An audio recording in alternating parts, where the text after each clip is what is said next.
What's up and welcome to episode 5 of my Diary of a Homegirl series, where I go back in time and tell you the stories behind my songs. So if you've ever been a fan of a specific song and you've always wondered, I wonder why she wrote that or what's the story behind that song, this one is for you. Today I'm going to be talking about my song From the Throne from my first album, Brown is Beautiful, 2006 release. This song is just one that I would put in a little box and seal and throw to the bottom of the ocean, because to me, on a personal level, on a professional level as an artist, a song that I wish I would have never written, a song I regret writing, point blank period. I am not going to be mentioning any names on this video for that reason alone. It was the early 2000s.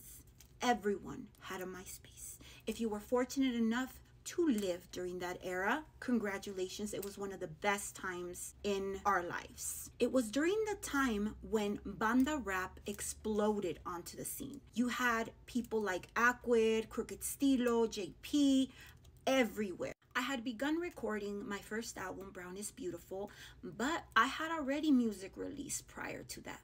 I was part of a group that was signed to a major label before the release of this first album.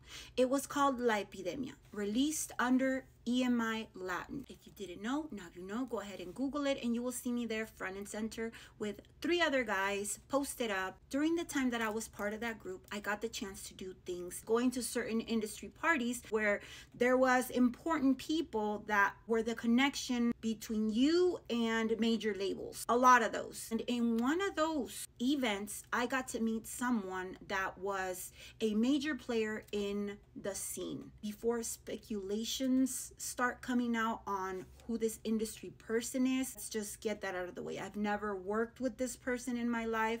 This person was just someone that I spoke to for a while. During the time that I was in contact with him, he was coming back to me, telling me a bunch of stuff that this person whom I wrote the diss track to was saying about me.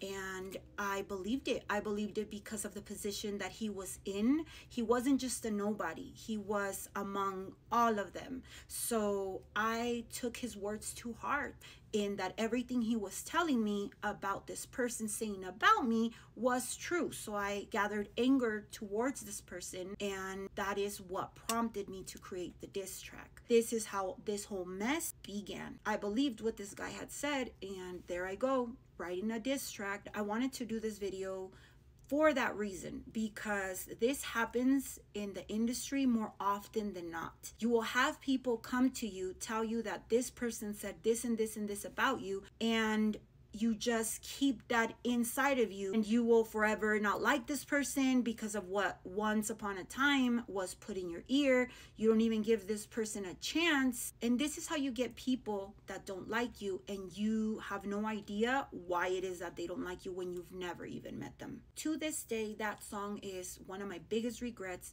of writing, because it wasn't right. It was stupid, to say the least, of me to have just believed this person.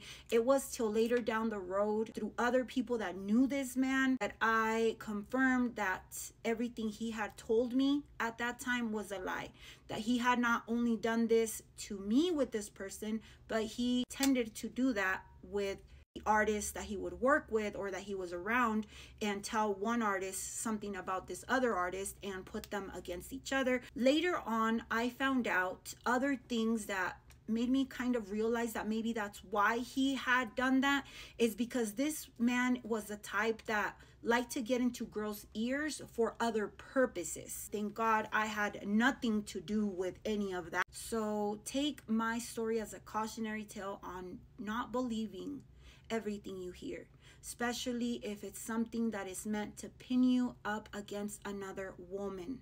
Not only did I waste my time, my energy writing something like that, but I also hurt people that didn't need to be hurt by putting that out there. So be very careful with what you say about someone without first verifying that it is true, so that you don't have to unnecessarily put that negativity out there in the world.